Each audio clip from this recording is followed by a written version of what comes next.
قرآن معاذ اللہ استغفر اللہ ٹھیک اور صحیح نہیں ہے تو تمہیں کیا ضرورت پڑی ہے اس کو جلانے کی؟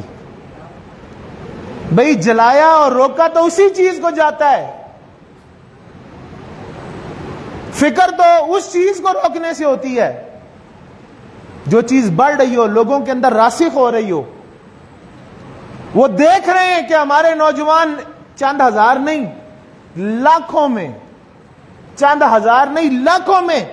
اور مسلمان بھی ہمارے جیسے وراثتی نہیں جن کو کلمے کا مطلب نہیں آتا۔ میری ملاقات کتنے نوجوانوں سے ہوئی کہ جن کے سامنے ہمارے علماء 5 منٹ کھڑے نہیں ہو سکتے، اتنی تحقیق ہے قرآن کے اوپر،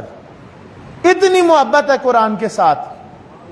خوبصورت داڑیاں رکھی ہیں، نسل در نسل عیسائی تھے، نسل در نسل یہودی تھے، لیکن آج چہروں پر خدا کا نور برس رہا ہے، حضور کی سنت مبارک ہے۔ ان کے پاس بیٹھے، عطر نہیں، میں آزمائی بھی بات عرض کرنے لگا ہوں، عطر نہیں،